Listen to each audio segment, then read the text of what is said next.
Good morning, everyone. How's everyone doing?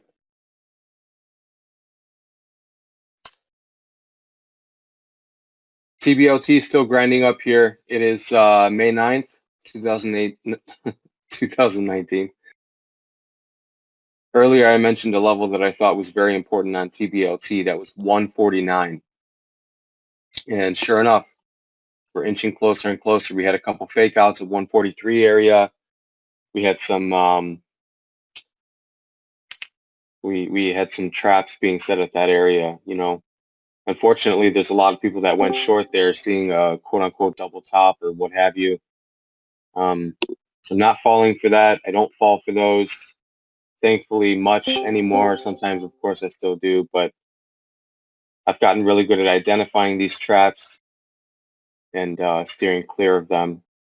Because trap setups were something that I was primarily losing on for a long time. I was always, I'd see like a small spike, stock would fade off.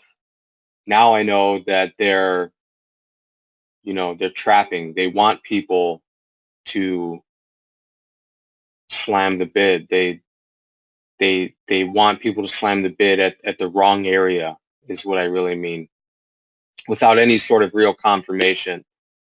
And that's what I was doing. I was just chasing it down and then getting ripped on. So I actually made this one of my one of the best things, one of my best edges now is reverse engineering this trap trade. So this is something that I fully expected, as I mentioned in pre-market on TBLT. I expect a lot of resistance in this 149 area. So let's see, Remster, what's up, man? Okay, guys, if you guys want to add some commentary to the show, please head on over to the Strategy Talk room so that we can leave the main feed open to people who are still capitalizing on the market right now.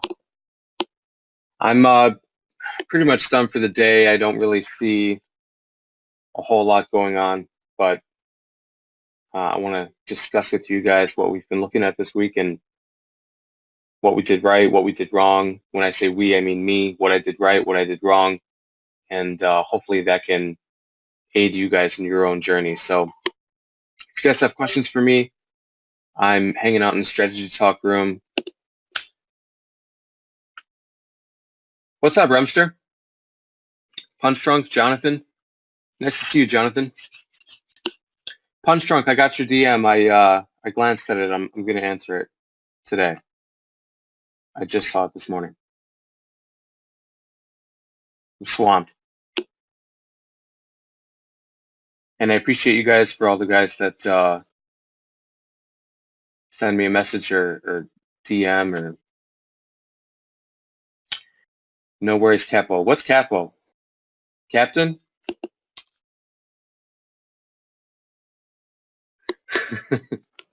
Thanks, it's very kind, but I don't consider myself captain of anything other than my own vessel, right? Bermuda Trader, nice to see you.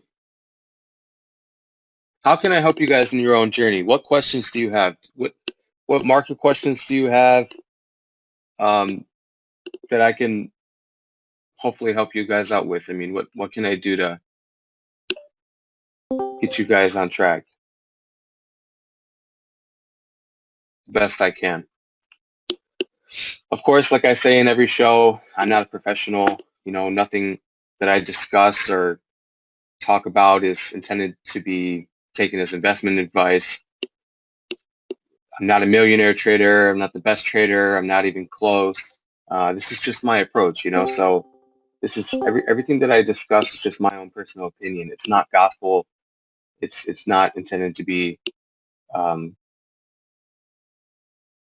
taken as investment advice because it's not, because I'm not a professional.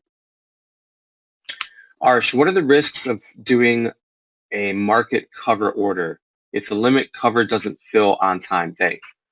Thanks for your question, Arsh. So in my opinion, market orders are very frowned upon because you're going to get filled, right? You're going to get filled right away, but you're not going to get filled where you want to be filled. In fact, you're going to get filled probably the furthest away from where you want to be filled. That's just because that's the nature of a market order. You're going to get out, but you may get filled, like, if you mark it out at like $8, you'll get fills, whatever, in a 10-cent band, most likely, or worse. I mean, if a stock is going parabolic and you're stopping out with a market order, you might actually stop out at the top of that. I mean, your order is not first or second or third or fourth. I mean, you don't know where your order is going to be placed. You don't have, you're not really waiting in line, I guess. Does that make sense? Or if you are waiting in line, you're like at the back of the line. So you're just going to get filled on the book, the worst possible spot. When I first started trading, all I knew about was market orders. And I learned from very early on, I'd be up $200 and then I'd mark it out and I'd only have a realized profit of $160.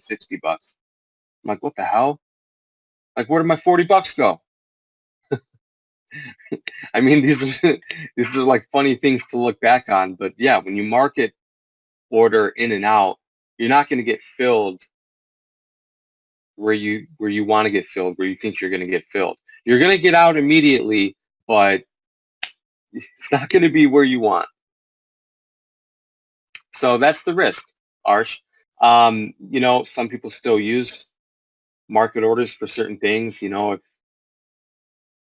I don't know. I mean, but I can't really tell you guys what the best order to use for your trades, but I can just discuss the pros and cons with you guys. And in my opinion, it's not even an option. You know, I have used like a panic hotkey, just GTFO hotkey, if you will. But yeah, I really try and steer clear of that if possible. Punch Drunk Trader, what do you think Lyft does tomorrow with Uber IPO? Does money shift over? I have no idea. How's that for honesty? I have no idea. Sorry, man. If I don't know, I'm just going to say I don't know. Like some people ask me about crypto. I don't know. I'm not going to sit here and lie to you and come up with some, extravagant answer and I have all the answers to everything. No, I have no freaking idea what Bitcoin, crypto, IPOs. I mean, it's just not my neck of the woods. I can say, hey, this is a guy that I know that's, I guess I think is very beneficial to follow on Twitter or whatever. And that's the best I can do, to follow someone in that space. But, my journey, I've always been very focused on technical analysis. If someone were to ask me about Elliott wave principle or Fibonacci, sequencing and lots of different things like this, I mean, I'd like to think of myself as a pretty good, I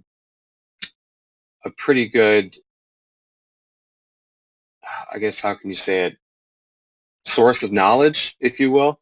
And that's because that's what my whole career has been. It's been technical analysis based. I don't have a ton of fundamental knowledge under my belt. It is something that I'm looking to improve on. But from very early on in my journey, I always saw across the board, price action is king, price action is king, price action is king. And I still believe that to this day. And I think I always will. You know, like I've been quoted before, you can have any theory you want about a market, about a trading vehicle, but price action is key. Okay, price action is the confirmation that we need to jump, right? So you could say something is the best company in the world, doesn't mean that it's a buy right now. You could say something is the worst company in the world. It doesn't mean that it's a short right now. Price action is key. So I always knew the very beginning of my journey, I wanted to see if I can master price action. And of course, I don't really believe in mastery in the market. I don't believe that you can master anything in the market. That's just my personal opinion. I believe that mastery really comes from oneself. You can master your discipline. You can master the work ethic that you put in.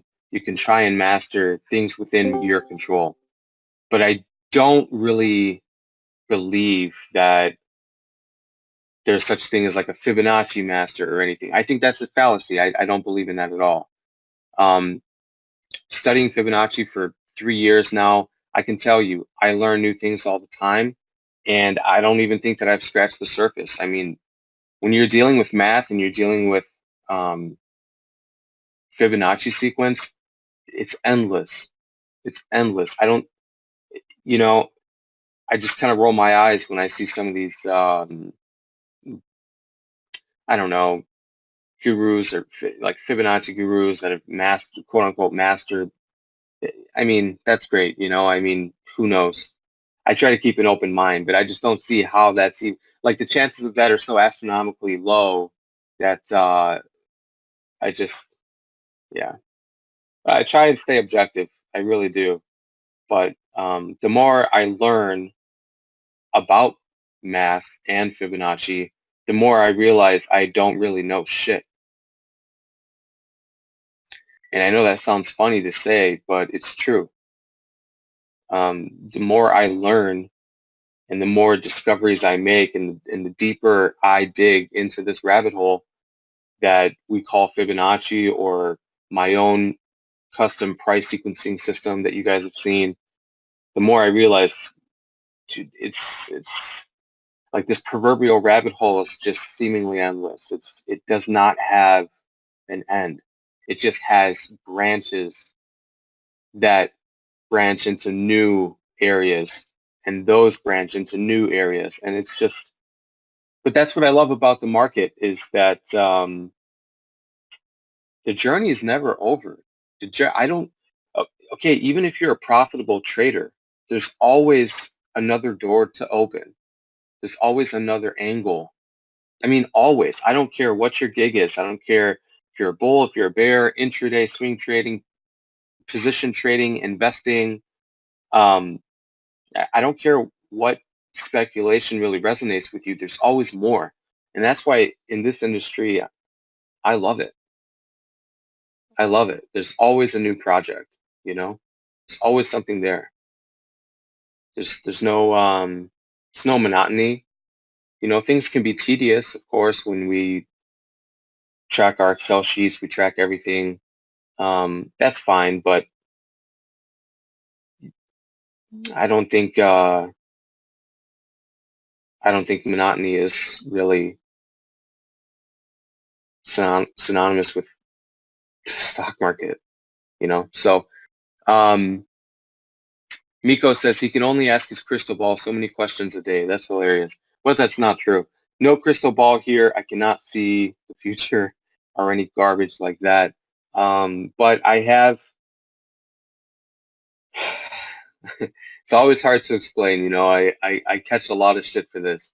But I have created a system that is more accurate than regular support and resistance at finding areas of accumulation and distribution inside of the market.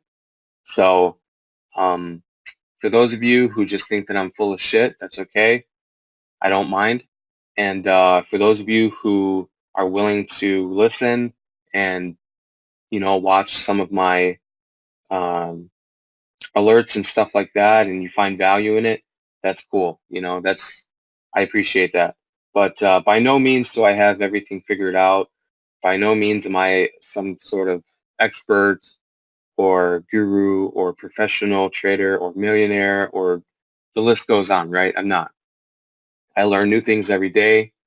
I I pride myself on being a hard worker, and that's all we can do. We could just learn from our mistakes, the silver lining, and continue the best that we can.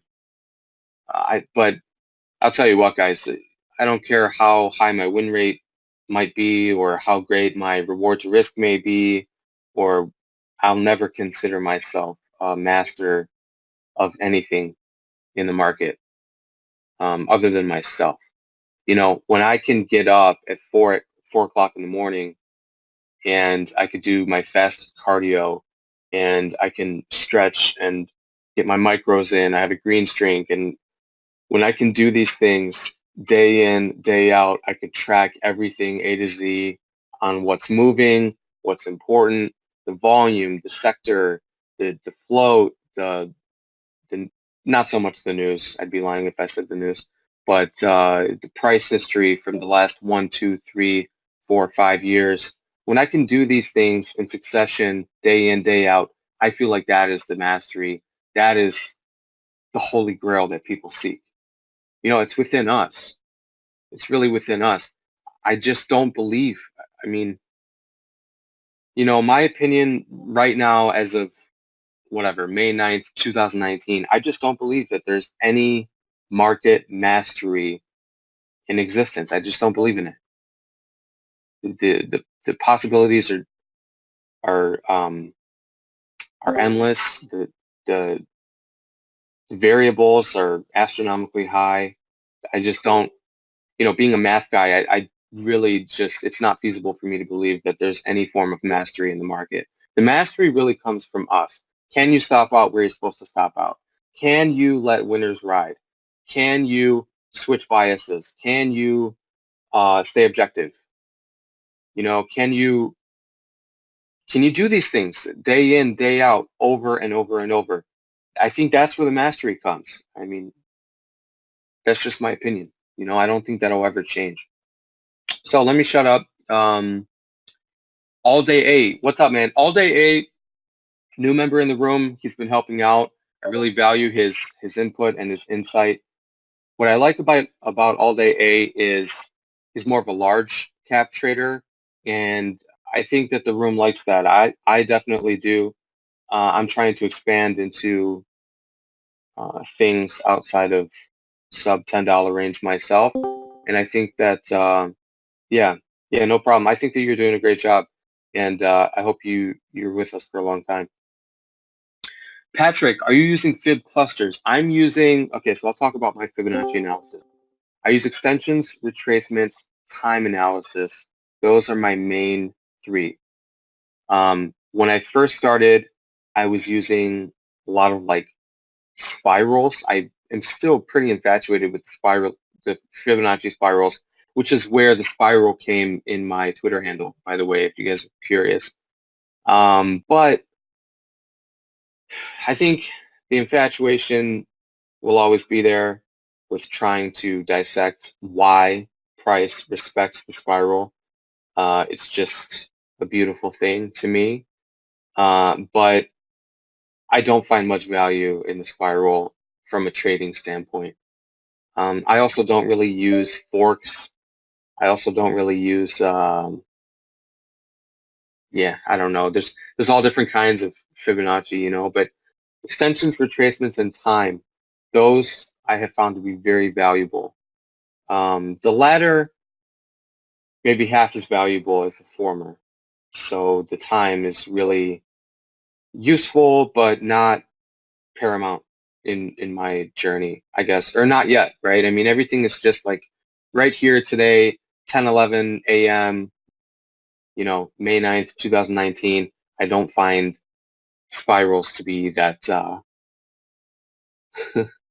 that important in my game plan, but I love them regardless. I mean, I respect the spiral as all Fibonacci must be respected.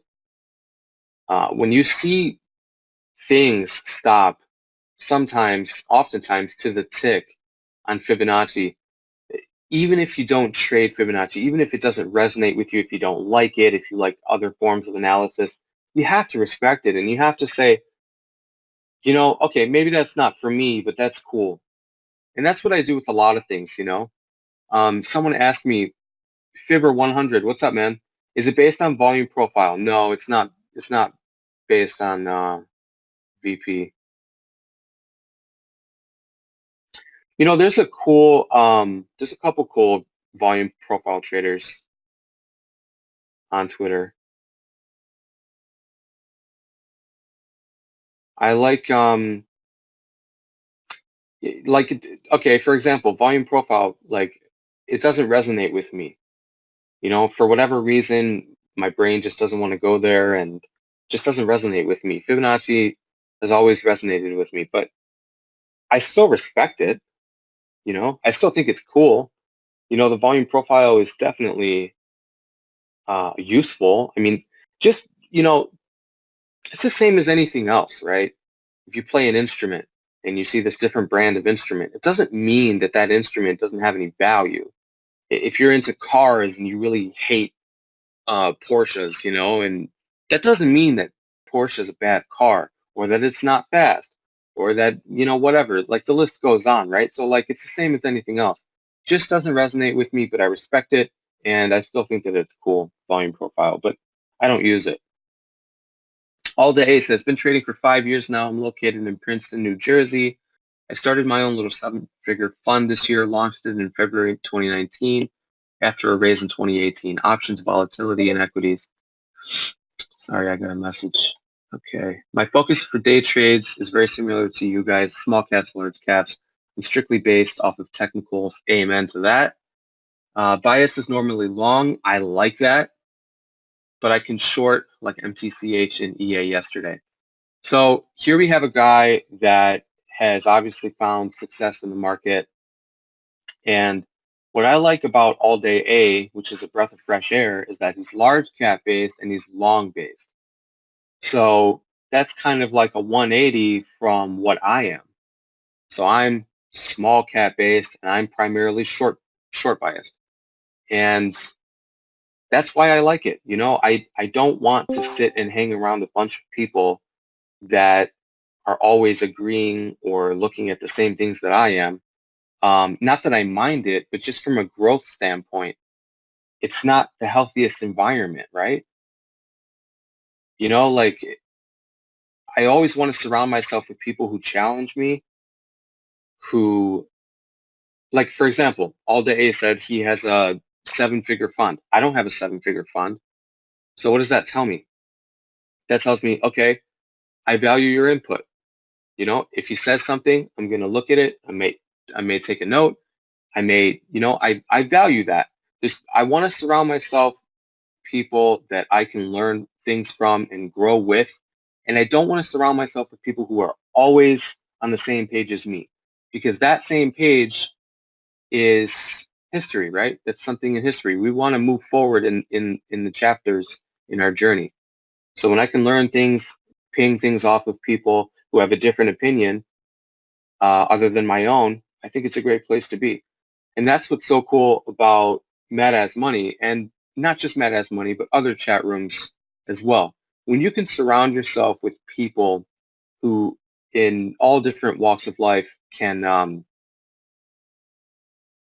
they're all looking at, obviously, the markets, but from a different perspective, different areas of expertise, different time frames of education, different approaches. It's a very healthy environment from a learning standpoint, because even though something may not agree with you or resonate with you, you could say, hey, I see what he's doing is working. Roger that, you know? Like, for example, if you're a short trader and you're in a room full of long traders, what they say can still help you on your game plan, right? So if all the successful long traders are saying, hey, I'm going long, it may not be the best time for you to take a short, okay? So even though other people's opinions may not resonate with us, it's important to stay objective and to learn. And that's what I've always been about. You know, I don't have all the answers to the market, not even close. That's a fucking joke. I'm not an expert by any means. I'm not a guru. I'm not a professional. And a lot of the knowledge that I have is actually watching a lot of the people that I aspire to be like on Twitter, taking it in its entirety and putting it in a melting pot, and now I have this market gumbo, if you will, of knowledge. And I apply little things here and there that I've picked up off of people that I look up to, you know? So I think that's a healthy environment. Captain Ramen says, surround yourself with those on the same mission as you. Yeah, I agree. Um, like I've talked about in previous shows, I think isolation is very dangerous, not just in life, but in trading. I think isolation is something that hurt me. I isolated myself very much so, and I definitely took a lot of losses and headaches and failures. I feel like more than I should have. Should is a funny word. Nobody owes me anything, but could have, right? So if I had networked better, um, maybe joined some sort of group or community or whatever, maybe I would have picked up on things earlier than I did, right? So that's why Mad As Money was created. Max wanted to give you guys the opportunity to do that for yourselves. So guys, let me know if you have any questions. I want to know how I can help you in your own journey, and see if I can help. And if there's anything you guys want to talk about, then please, let me know.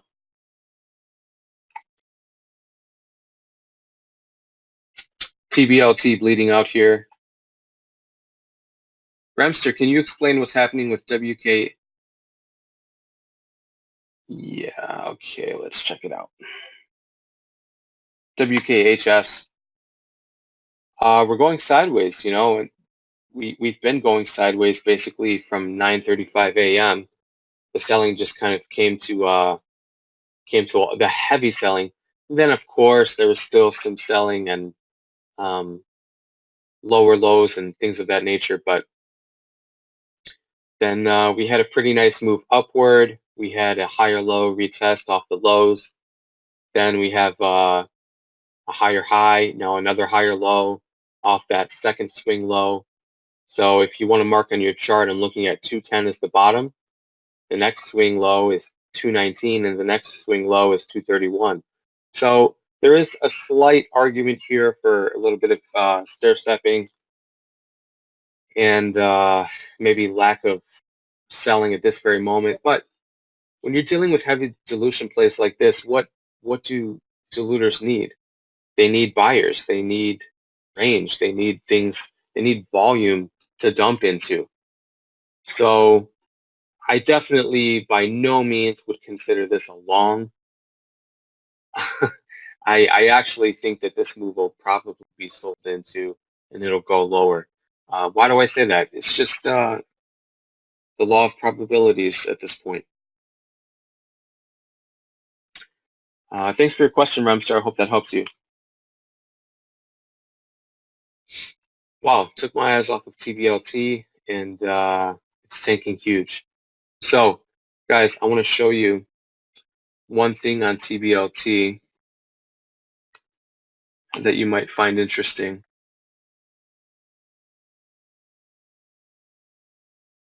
Give me one sec, guys.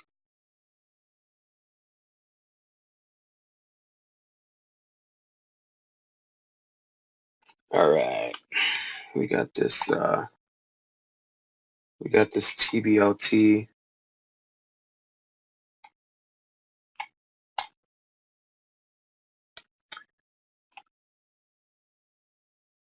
Okay, guys, here you are. Check this out.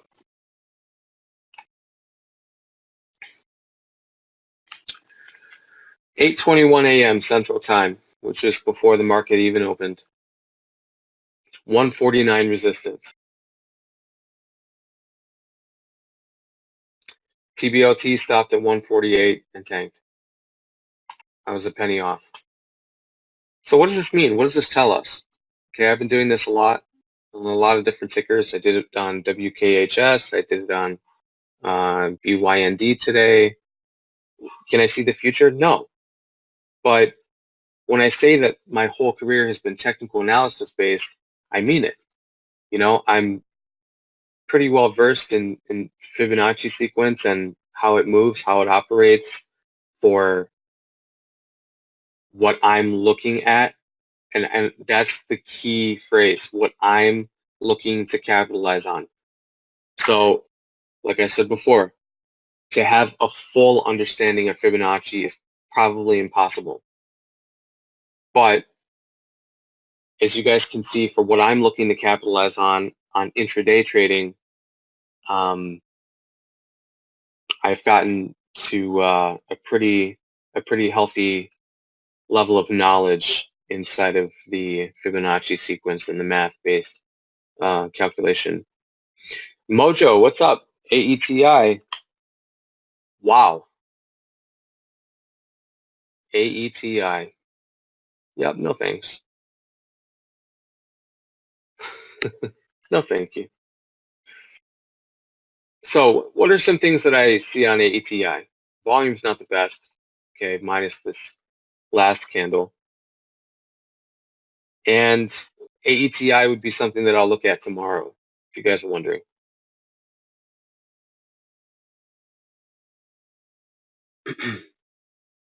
So that's something that just really not interested in right now. Volume is really not there. No thanks. What are you guys up to? What are you guys trading? Are you in any trades? Is there anything that I can look at, give my take on? JSpec says solid wizardry. That's hilarious when people call me that. I'm not, I really don't have it all figured out, but Fibonacci sequence, man, it's something to be respected, and I don't know, that's where I found a home, A lot of people can do this tape reading, like Big Slime and Bobby, for example, and Max. They don't need Fibonacci sequence. They can see when things are breaking down internally with the tape. Now, I don't use the tape in my analysis. The only thing I use level 2 for is immediately to check the spread and just, check the bid and the ask and see how I can navigate my trading plan through technical analysis, right? So that's, placing orders and such, but I'm not looking at the tape in my analysis. That's just not what resonates with me. But of course, like we said earlier, does that mean that it doesn't work? No, absolutely not. It's like the Porsche example. You may hate looking at them. You may loathe them for whatever reason, or you may just be indifferent and it may not resonate with you. And that doesn't mean that they're bad cars or slow cars or stupid cars or whatever, right? So it's just a matter of personal preference. So guys, if you don't have any other questions for me, I'm going to head out and out. I'm going to keep this short. This has been recorded, so we're going to upload it to YouTube. Hopefully we can help some people there. And we're also going to add it to the new video library on MetaAs Money. I hope that you guys have checked out my latest webinar. I see over 100 people now have watched it, and I've gotten some pretty great reviews on it. But what's most important to me is I want to continue to be better for you guys, to give you things that you find useful. So if you guys want, you can drop me an email.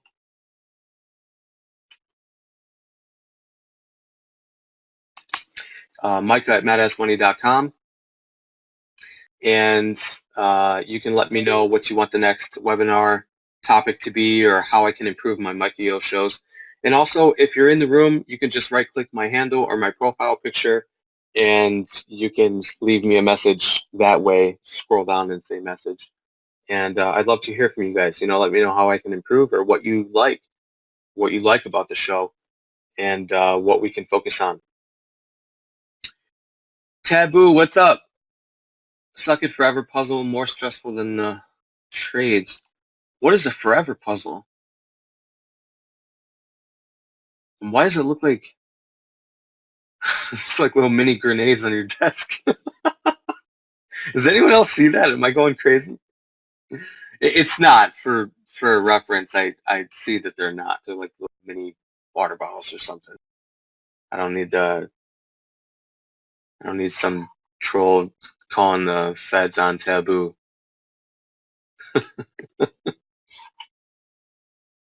No, they're definitely, don't say that.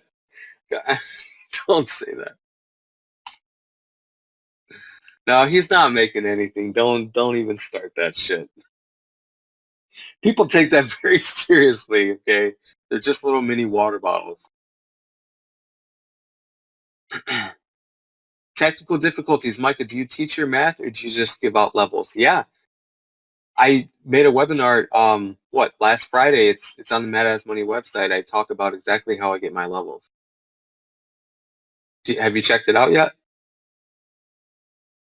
I would love if you guys would check it out. Give me some feedback.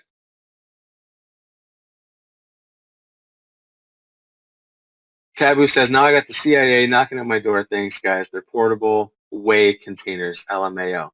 See, guys? Come on, man. It's just supposed to be an innocent picture of the forever puzzle, whatever that is. It looks cool.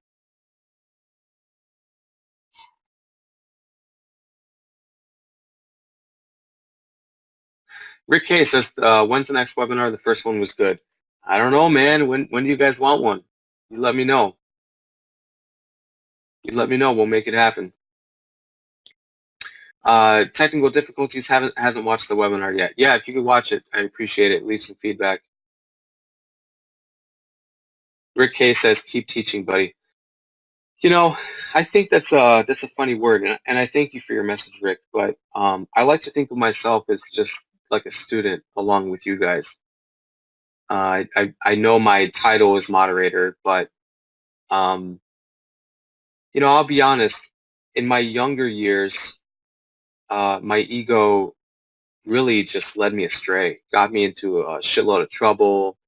Um, thinking that I have the markets figured out, which is a joke, or thinking that I have a certain setup that's going to carry me into, millions in profits and things of that nature.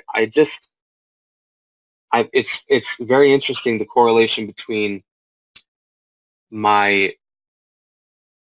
humble nature that I've adopted this probably the last year, like 2018 was really the year of humbling myself, or being humbled by the market, if you will, the correct way to say it. But it's interesting how since I've done that, my trading and my analysis has been better than ever.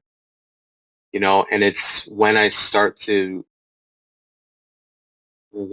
push the boundaries of my own capability and my mindset, and when I start to get very cynical, or I start to get greedy or egotistical or anything like that, I start to make very big mistakes. And these large mistakes, they bite me in the ass really hard. So we've all been on the losing end of a trade, and we've all had our own frustrations in the market. And I think that it's very interesting, the correlation between our attitude and our approach to trading that actually dictates a lot of our end result, you know? And if you guys think I'm crazy, that's okay. But I just know in my own personal life, the more cocky and negative, cynical I get, the worse I trade. The more open-minded, objective, humble, and positive, I guess, if you will, I stay, that really has a large effect on my decision making.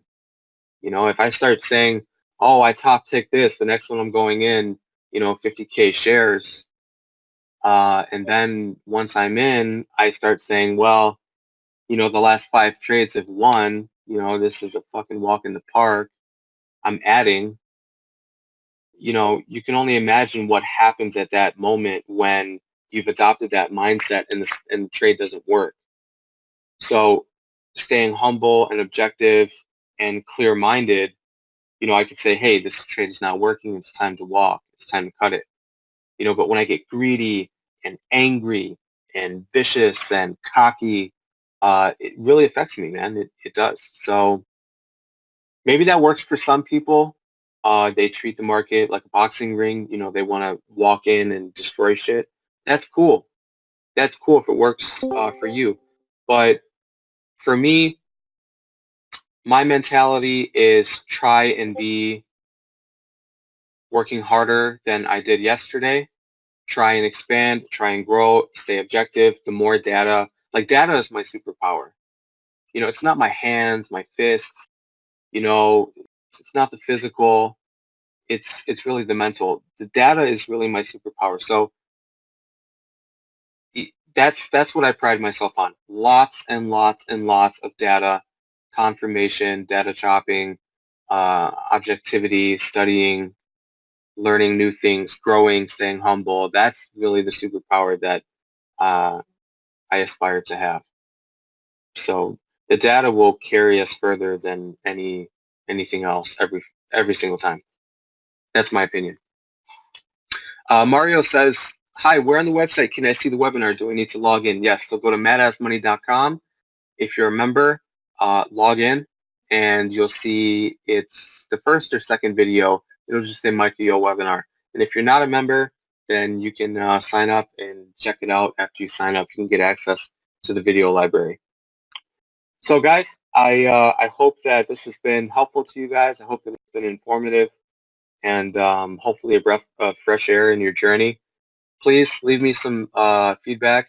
Let me know how I can improve these shows or how I can improve inside of the room. And I hope everyone is having a great week, and I'll see you guys tomorrow. So thanks for all your time and your attendance, and hope you have a great day. Cheers.